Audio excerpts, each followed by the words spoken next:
Hi, hello, welcome back to Lakshmi Biology NEET classes. So next మీకు new chapter అయితే start చేస్తున్నాను.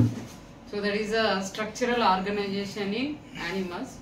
యాక్చువల్గా అయితే మీకు న్యూ ఎన్సీఆర్టీ టెక్స్ట్ బుక్లో టిష్యూ అన్న జస్ట్ ఒక సబ్ హెడింగ్ ఉంటుంది, కానీ దాని గురించి టైప్స్ ఆఫ్ టిష్యూస్ ఏమి ఇన్ఫర్మేషన్ అయితే లేదు. డిలీట్ అనేసి అది మొత్తం తీసేశారు.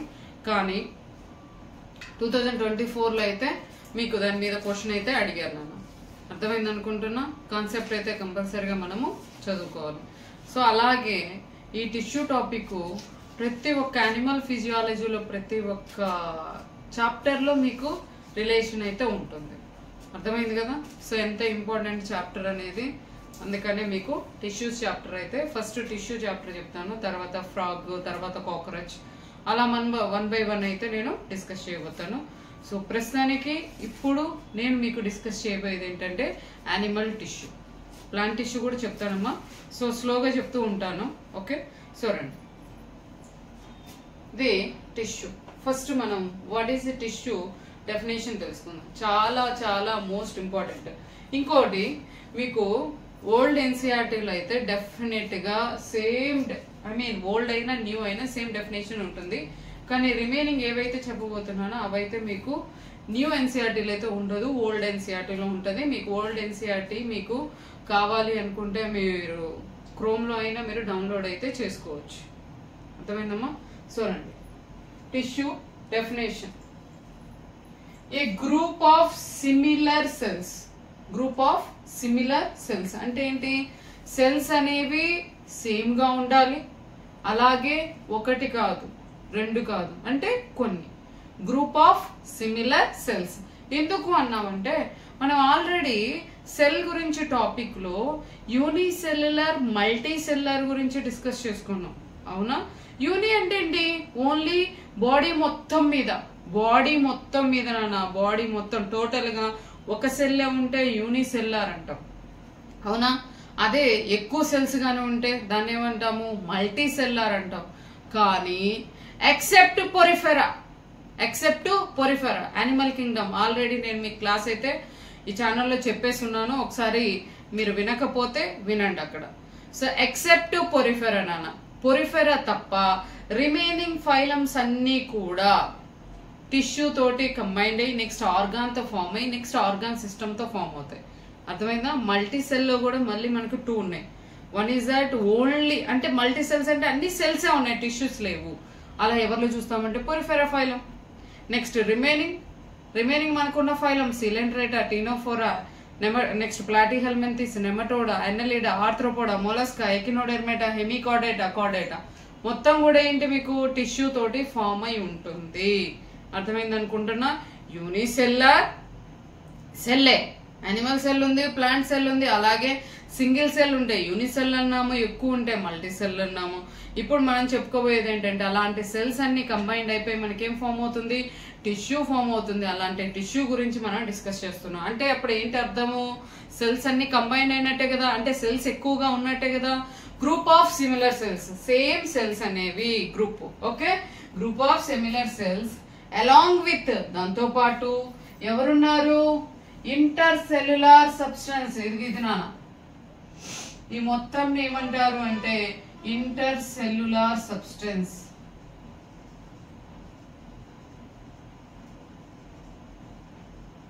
Inter cellular substance. అయితే ఇక్కడ ఒక చిన్న లాజిక్. ఓకే, అదేంటంటే ఇంటర్ సెల్యులార్ సబ్స్టెన్స్ అనేది సెల్స్ మధ్యలో ఉన్నాయి కదా, ఇవి సెల్స్ అమ్మా, సెల్స్ మిడిల్లో ఉన్నాయి కదా. ఈ సబ్స్టెన్స్ దేంతో మేడప్ అయి ఉంటుంది? Okay, that is a mucopolysaccharides. దేంతో మేడప్ అయిందమ్మా? మ్యూకోపాలీసాకరైడ్స్. అలాగే ఇంకోటి కూడా అనొచ్చు, గ్లైకోప్రోటీన్స్. నా ప్రతి ఒక్క వర్డ్ ఇక్కడ చాలా చాలా most important. Clear? Okay, inter cellular substance అనేది దేంతో మేడప్ అయింది? మ్యూకోపాలీసాకరైడ్స్ తోటి మేడప్ అయింది, ఆర్ గ్లైకోప్రోటీన్స్. ఇవి సెల్స్ మధ్యలో ఏముందన్నాను? Intercellular substance. Clear? Next, between them and performing a specific function. అంటే అవి ఏం చేస్తున్నాయి, ఒక్కొక్క స్పెసిఫిక్ గా, అంటే ఇప్పుడు ఐ చేసే పని ఐ చేయడం, నోస్ చేసే పని నోస్ చేయడం, అలా ఏంటి అంటే మేడం ఇవి ఆర్గాన్స్ కదా, అంటే ఆర్గాన్స్ ఎలా ఫామ్ అయ్యామో, టిష్యూ కంబైండ్ అయ్యే కదా మీకు ఆర్గాన్ ఫామ్ అవుతుంది, అవునా? సో అంటే ఏంటి దాని అర్థము, ఒక్కొక్క cell, one type of cells అనేవి ఒక్కొక్క పని చేస్తున్నాయి. అన్ని సెల్స్, మల్టీ సెల్స్ మన బాడీలో ఉంది, మల్టీ సెల్సే, కానీ అన్ని సెల్స్ అనేవి ఒకే పని చెయ్యవు. అప్పుడు అన్ని సెల్స్ ఒకే పని చేసాయి అనుకోండి, అన్ని సెల్స్ డైజెస్టివ్ సిస్టమే అవుతాయి కదా, ఎందుకంటే cells together form organ, organ together form organ system, అవునా? సో అంటే టోటల్ గా నీకు మొత్తం డైజెషన్ సిస్టమే ఉంటుంది, రెస్పిరేటరీ సిస్టమ్ ఉండదు, ఎక్స్పిరేటరీ సిస్టమ్ ఉండదు, సర్క్యులేటరీ సిస్టమ్ ఉండదు, ఏ సిస్టమ్స్ ఉండవు కదా, ఎందుకంటే ఒక టైపే కదా, all cells are is present in only one type, అంతేనా? కాదు నానా. సో సెల్స్ అనేవి గ్రూప్ గా ఉంటాయి, ఆ గ్రూప్ లో ఏంటంటే ఒక్కొక్క గ్రూప్ ఒక్కొక్క ఫంక్షన్ అయితే చేస్తుంది. క్లియర్? ఓకే, అదే స్పెసిఫిక్ ఫంక్షన్, ఒక్కొక్క పని రిలేటెడ్ గా దాని ఫంక్షన్ అనేది రన్ అవుతుంది. నెక్స్ట్ మరి ఇప్పుడు ఇలాంటి టిష్యూస్ అనేవి ఎన్ని టైప్స్ ఉన్నాయి యానిమల్ లో అంటే మనకి 4 టైప్స్ గా కేటగిరీ చేశారమ్మా. టిష్యూ లేకపోతే ఆర్గాన్ ఫామ్ అవ్వదు, అర్థమవుతుందా? టిష్యూ లేకపోతే ఆర్గాన్ ఫామ్ అవ్వదు, ఆర్గాన్ ఫామ్ అవ్వకపోతే ఆర్గాన్ సిస్టమ్ ఉండదు. ఓకే, సెల్ లేకపోతే సెల్ లేకపోతే టిష్యూ ఫామ్ అవ్వదు, టిష్యూ లేకపోతే ఆర్గాన్ ఫామ్ అవ్వదు, ఆర్గాన్ లేకపోతే ఆర్గాన్ సిస్టమ్ ఫామ్ అవ్వదు. ఇట్స్ ఒక కంటిన్యూ ప్రాసెస్ నాన్న. ఇలాంటి టిష్యూస్ యానిమల్ లో ఎన్ని ఉన్నాయంటే 4 టిష్యూస్ ఉన్నాయి నాన్న. That is epithelium tissue, connective tissue, next muscular tissue, and last one is neural tissue. ఇప్పుడు మీకు చెప్పబోయేది ఈ 4 టైప్స్ ఆఫ్ టిష్యూస్. చాలా చాలా మోస్ట్ ఇంపార్టెంట్, ప్రతిదీ కూడా నేను నీట్ గా మీకు ఎక్స్ప్లెయిన్ అయితే చేయబోతున్నాను, అర్థమైంది నాన్న? సో నెక్స్ట్ ఫస్ట్ వన్ మనం డిస్కస్ చేయబోయేది ఏంటి అంటే epithelium tissue. So epithelium tissue అనేది ఎక్కడ ఉంది ఏంటి అనేది ఇప్పుడు నేను మీకు డిస్కస్ చేస్తున్నాను, ఓకేనా? సో ఫస్ట్ ఎపిథీలియం టిష్యూ గురించి అయితే ఇప్పుడు మీకు డిస్కస్ చేస్తున్నాను, రండి. So epithelium tissue, first tissue ఏంటి మనకి ఎపిథీలియం టిష్యూ. ఎపిథీలియం టిష్యూ ఎక్కడ ఉంటుంది, సో దాని ఫంక్షన్ ఏంటి, మనకి హెల్ప్ఫుల్ ఏంటి, సో దాని వల్ల ఏమైనా టైప్స్ ఉన్నాయా, అక్కడి నుంచి ఏమైనా ఎక్కడెక్కడ ఏ బాడీ ఆర్గాన్ లో ప్రెసెంట్ అయి ఉంటాయి, అవన్నీ ఇప్పుడు మనం అయితే డిస్కస్ చేస్తాం. ఓకే, సో ఫస్ట్ చూడండి, ఎపిథీలియం టిష్యూ అనేది టిష్యూ కదా, ఎపిథీలియం ఏంటి టిష్యూ. మరి టిష్యూ అన్నప్పుడు ఏమన్నా అని చెప్పాను నేను, టిష్యూ అనేవి దేంతో కంబైండ్ అయి ఫామ్ అవుతుంది, గ్రూప్ ఆఫ్ సెల్సే కదా. సో చూడండి, the cells of A cells, epithelium cells, మళ్ళీ న్యూరాన్ సెల్స్, మజిల్ సెల్స్ కలిసి ఎపిథీలియం టిష్యూ అని అర్థనానా. ఎపిథీలియల్ సెల్స్ కంబైండ్ అయ్యి మనకేం ఫామ్ అవుతుంది, ఎపిథీలియం టిష్యూ ఫామ్ అవుతుంది. క్లియర్? సో ఎపిథీలియల్ సెల్స్ అనేవి ఏమవుతున్నాయి నీకు, క్లోజ్లీ ప్యాక్డ్. ఎలా నానా, క్లోజ్లీ ప్యాక్డ్, అర్థమవుతుందా? ఈ మధ్యలో ఇంటర్సెల్యులర్ సబ్స్టెన్సెస్ ఉంటాయి, టైట్ గా closely packed with little intercellular matrix. Already ఇంతకు ముందు చెప్పాను నేను, ఇంతకు ముందే చెప్పాను, group of cells together along with intercellular substance అనేది అని చెప్పాను, అవునా? సో అదేనా, along with intercellular substance glycoproteins తోటి మేడప్ అయి ఉంటుంది అని చెప్పాము. సబ్స్టెన్స్ బిట్వీన్ దెమ్, ఎవరి మధ్యలో, ఎపిథీలియల్ సెల్స్ మధ్యలో ఏముంది, మ్యాట్రిక్స్ అనేది ప్రెసెంట్ అయింది. ఓకే, సో నెక్స్ట్ వచ్చేసరికి ఇప్పుడు ఎపిథీలియం టిష్యూ అనేది, సెల్స్ అనేవి కలిసి టిష్యూ ఫామ్ అయింది, అవునా? ఇప్పుడు టిష్యూ అనేది ఎలా ఉంటుంది, ఎపిథీలియం టిష్యూ అనేది ఏ వాస్కులర్ అంటే ఏంటి నాన్న, వాస్కులర్ సిస్టమ్, వాస్కులర్ బండిల్ అంటాం కదా. వాస్కులర్ అంటే ఏంటి, ట్రాన్స్పోర్టేషన్. అంటే దీని అర్థం ఏంటి, ఎపిథీలియం టిష్యూ అనేది ట్రాన్స్ఫర్ చెయ్యదు, ఏం చేయదు, ట్రాన్స్ఫర్ చేయదు. వాస్కులర్ అంటే ఏంటి, క్యాపిలరీస్. వాస్కులర్స్ అంటే ఏంటి, క్యాపిలరీస్. అంటే దీని అర్థం ఏంటి, ఇక్కడ మీకు ఎపిథీలియం టిష్యూ ఎప్పటికీ కూడా ట్రాన్స్ఫర్ చెయ్యదు. మరి దానికి బ్లడ్, దానికి ఎనర్జీ లెవెల్ లేదా బ్లడ్, ఇవన్నీ ఎక్కడి నుంచి పాస్ అవుతాయి, మరి ఎలా ఉంటుంది, ఎక్కడ ఉంటుంది? మెయిన్ గా చెప్పాలి అంటే నాన్న, ఎపిథీలియం ఎప్పుడు కూడా కవర్ అయి ఉంటుంది. ఎపిథీలియం ఎప్పుడు కూడా కవర్ అయి ఉంటుంది. ఓకే, సో ఇప్పుడు చూడండి నాన్న, ఇక్కడ మీకోసం అనేసి ఒక చిన్న డయాగ్రామ్ వేసాను. ఇదిగోండి ఎపిథీలియం, ఇది జస్ట్ అంటే టైప్స్ ఉన్నాయి, టైప్స్ నేను డిస్కస్ చేస్తాను, మీరు జస్ట్ అప్రాక్సిమేట్ గా చూడండి. ఇది ఎపిథీలియం. మరి ఎపిథీలియం దేని మీద ప్రెసెంట్ అయి ఉంటుంది? బేస్మెంట్ మెంబ్రేన్ మీద. ఇది బేస్మెంట్. ఓకే, అయితే ఇప్పుడు ఎపిథీలియం అనేది పైకి ఉంది కదా, ఇలా ఉంది కదా. సో దీన్ని ఏమన్నాము అంటే మనం ఎపికల్ పార్ట్. ఏమంటాం నాన్న? Apical part. పై పొజిషన్ లో ఉండేదాన్ని ఏమంటున్నాం అంటే మనం ఎపికల్ పార్ట్. ఫర్ ఎగ్జాంపుల్ ఇప్పుడు చూడండి, ఇప్పుడు ఇక్కడ స్కిన్ కదా, స్కిన్ మొత్తం కూడా కవర్ అయ్యింది ఏ టిష్యూ అంటే ఎపిథీలియం టిష్యూ. స్కిన్ మొత్తం కూడా ఎవరు కవర్ అయ్యి ఉన్నానా? Epithelium tissue. For example epithelium tissue ఇలా ఉంది, అర్థమవుతుందా? ఎపిథీలియం టిష్యూ ఇలా ఉంది. ఇప్పుడు ఎపిథీలియం టిష్యూ ఇలా ఉన్నప్పుడు ఇది ఎపికల్ పార్ట్ అవుతుంది కదా. క్లియర్ గా మీకు అర్థమవుతుంది అనుకుంటున్నా. ఇది ఎపిథీలియం టిష్యూ అమ్మా. ఎపిథీలియం టిష్యూ ఇక్కడ ఉంది, అవునా? ఎపిథీలియం టిష్యూ ఇలా ఉన్నప్పుడు ఇప్పుడు దీన్ని ఎపికల్ రీజియన్ అని అన్నామా? ఎపికల్ రీజియన్ ఇప్పుడు ఇది బయటికి ఎన్విరాన్మెంట్ ఉందా, లోపలికి ఉందా? ఎన్విరాన్మెంట్ సైడ్ ఉందా, లోపల సైడ్ ఉందా నాన్న? అర్థమవుతుందా?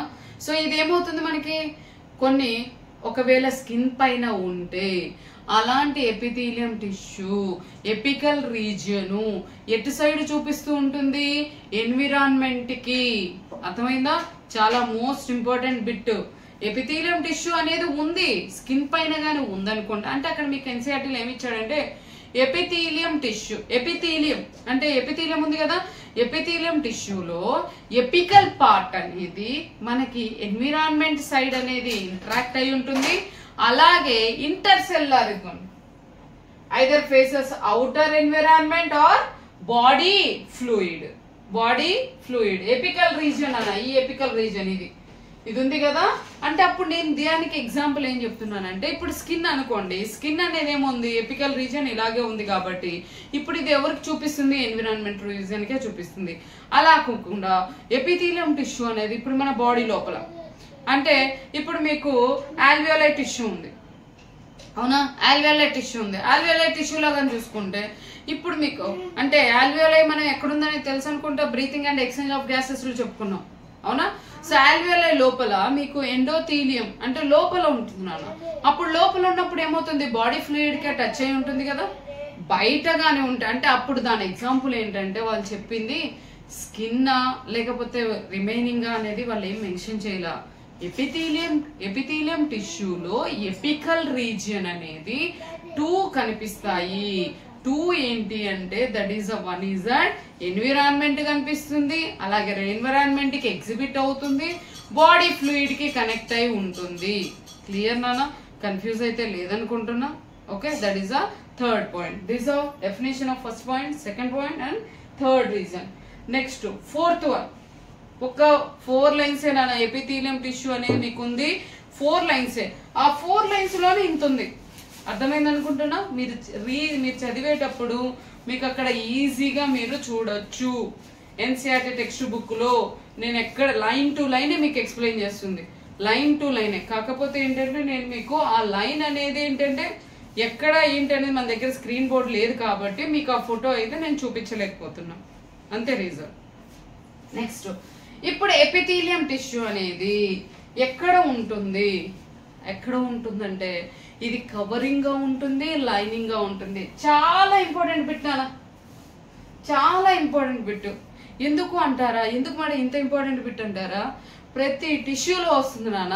ఆ టిష్యూలో వచ్చినప్పుడు అక్కడ సింపుల్ గా టెక్స్ట్ బుక్ లో కవరింగ్ అని పెట్టింటాడు, ఇంకో చోట లైనింగ్ అని పెట్టింటాడు. మనం ఆ వర్డ్ చూడం, కవరింగ్ గా లైనింగ్ అని చూడం, మనం జస్ట్ ఎగ్జాంపుల్ గుర్తు పెట్టుకుంటాం. అర్థమైందా? ఎక్కడ ఉంటుంది ఎపిథీలియం టిష్యూ అనేది అది ఒక్కటే గుర్తు పెట్టుకుంటాం. కానీ నెక్స్ట్ అది ఏంటి, ఏ రీజన్ లో ఉంటుంది, లైనింగ్ కవరింగ్ అనేది ఇదైతే గుర్తు పెట్టుకోము. డెఫినెట్ గా ఇప్పుడైతే ఏంటంటే మీకు కవరింగ్ లైనింగ్ అనేది నీకు మీనింగ్ అయితే నేను చెప్తున్నాను. కవరింగ్ అంటే ఏంటి నాన్న? ఇప్పుడేంటే ఇప్పుడు ఇది ఉంది కదా, ఇది దీని పైన గాని ఉంటే దాన్ని ఏమన్నా అవుట్ సైడ్ గాని ఉంటే దాన్ని ఏమంటారంటే కవరింగ్ అంటారు, లోపల ఉంటే దాన్ని ఏమంటారంటే లైనింగ్ అంటారు. సో ఎగ్జాంపుల్ ఇప్పుడు చూడండి, ఇప్పుడు ఇది క్యాపిలరీ అనుకోండి, వెసికల్స్ అనుకోండి, ఏదైనా అనుకోండి. ఇప్పుడు దీని పైన కానీ ఎపిథీలియం టిష్యూ ఉంది అనుకోండి, ఇలా ఎపిథీలియం టిష్యూ కానీ ఇలా పైన కానీ ఉంటే దాన్ని ఏమంటున్నారు? కవరింగ్ అంటారు. ఓకే, అలా కాకుండా ఎపిథీలియం టిష్యూ లోపల కానీ ఉంటే, ఇట్లా లోపల కానీ ఉంటే దాన్ని ఏమంటారు? లైనింగ్ అంటారు. మనం చిన్న వర్డ్ నే మనం నెగ్లెక్ట్ చేస్తాము, చిన్న వర్డ్ నే నెగ్లెక్ట్ చేస్తాం. అలా నెగ్లెక్ట్ చేయొద్దు నాన్న.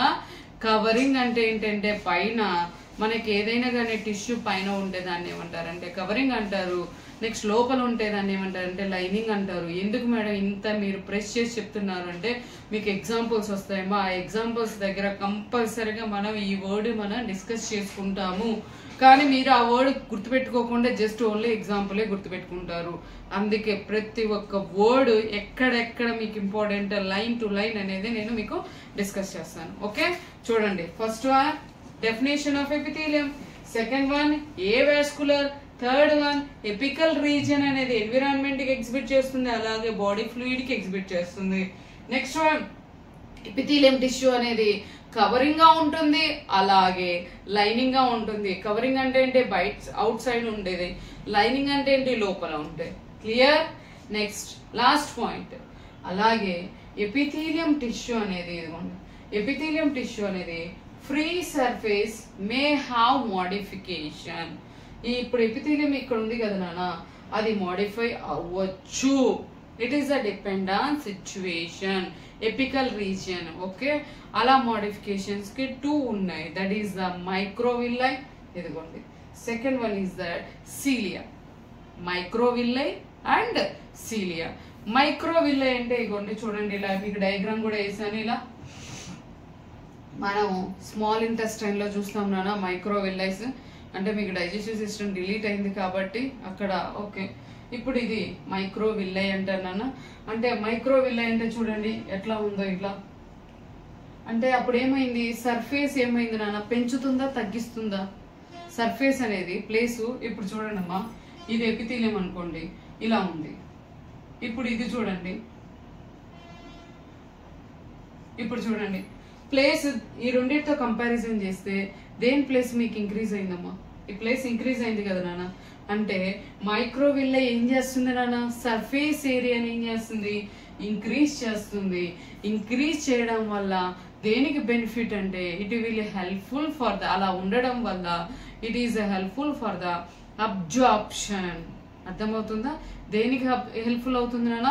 అబ్జార్ప్షన్ కి ఇంక్రీజ్ చేస్తుంది. దాన్ని ఇలాంటి మైక్రోవిల్లైనే మనం ఏమంటామంటే brush border. Brush border most important bit. ప్రతి వర్డ్ మీకు క్లియర్ గా నేను ఎక్స్ప్లెయిన్ అయితే చేశాను. Next second one cilia. ఇప్పుడు వీటిపైన ఇలా మైక్రో అంటే ఐ మీన్ ఎపిథీలియం పైన హెయిర్ లైక్ స్ట్రక్చర్స్ గానీ ఉంటాయి, స్మాల్ హెయిర్ లైక్ స్ట్రక్చర్స్ గానీ ఉంటాయి. వాటిని ఏమంటారు అంటే సీలియా అంటారు. మరి దీనికి దానికి డెఫినేషన్ ఏంటి, డిఫరెన్స్ ఏంటి అంటే నాన్న, ఇది ఓన్లీ అబ్జర్వ్ చేసుకుంటుంది నాన్న, అబ్జర్వ్ చేసుకుంటుంది. ఇదేం చేస్తుందంటే సీలియా, ఫ్లాజల్లా కాదు నాన్న సీలియా. సీలియా ఏంటంటే only one direction movement. One direction, అటు ఇటు 2 డైరెక్షన్స్ ఉండవు నాన్న. పంపిస్తే ఇటే వెళ్ళిపోవాలి, లేదు ఇటు ఉంటే ఇటే వెళ్ళిపోవాలి. అర్థమవుతుందా? Only one direction. అంటే ఇట్లా పంపించేసి మళ్ళీ ఇట్లా అండం, మళ్ళీ ఇలా అండం, మళ్ళీ ఇలా అండం, స్వైపర్స్ లాగా. అర్థమవుతుందా? సో ఇది ఓన్లీ వన్ డైరెక్షన్. అంటే ఇప్పుడు ఇక్కడ ఉందనుకోండి, ఆ ఫుడ్ ని ఇలా పంపించడం. అర్థమవుతుందా? ఇప్పుడు ఫాలోపియన్ ట్యూబ్ లో చూస్తాం మనం, చాలా చోట్ల చూస్తాం నాన్న. ప్రతి ఒక్క ఎగ్జాంపుల్ మీకైతే డిస్కస్ చేస్తాను. సో ఇదేంటిదంటే సీలియా. అంటే ఇప్పుడు మీకు చెప్పాను అనుకోండి ఎగ్జాంపుల్స్, ఏ రీజన్ లో ఉన్నాయి ఏంటి అనేది మళ్ళీ మీరు కన్ఫ్యూజ్ అవడం. ఇలాంటి అంటే బ్రోంకైలో ఉంటాయి, ఇప్పుడు ఫాలోపియన్ ట్యూబ్ లో ఉంటాయి, అలాగే మనకి వర్టిబ్రేల్ ఐ మీన్ మన బ్రెయిన్ లో ఉంటాయి. అర్థమవుతుందా? సో అవన్నీ మీకు 1 by 1 అయితే నేను ఇప్పుడు డిస్కస్ చేస్తాను, టెన్షన్ పడాల్సిన అవసరం లేదు. ఓకే, సో ఇక్కడ చూడండి మైక్రోవిల్లై క్లియర్ అయింది అనుకుంటున్నా. సీలియా ఏంటి? ఓన్లీ వన్ డైరెక్షన్ మూమెంటే చూపిస్తుంది. ఫౌండ్ ఎక్కడ ప్రెసెంట్ అయి ఉన్నాయి? Hollow organs. హోలో అంటే ఏంటన్నా? బాగా గ్యాప్. ఇప్పుడు ఇది ఉంది కదా, ఇలా హోలో ఆర్గాన్స్ దగ్గర మీకు ఉంటాయి. మూవ్ ఓన్లీ, ఇప్పుడే చెప్పాను, move only in the one direction to move the particle in a specific direction. A direction కి అయితే వెళ్ళాలో ఆ డైరెక్షన్ కి పర్టికులర్ గా పంపించడం కోసం. ఇది ఏంటి అంటే epithelium tissue first introduction. Introduction అర్థమవుతుందా. ఎపిథీలియం టిష్యూ అనేది మనకి హెల్ప్ఫుల్ ఏంటంటే ప్రొటెక్షన్కి హెల్ప్ఫుల్ అవుతుంది, డిఫ్యూజన్కి హెల్ప్ఫుల్ అవుతుంది, ట్రాన్స్ఫర్కి చాలా ఫంక్షన్స్ అనేవి మనకు ఉన్నాయి నాన్న. ఇప్పుడు ఆ ఫంక్షన్స్ టైప్స్ కూడా నేనైతే మీకు డిస్కస్ చేయడానికి అయితే రెడీ అయ్యాను. ఓకే, సో ఇది జస్ట్ ఇంట్రడక్షన్.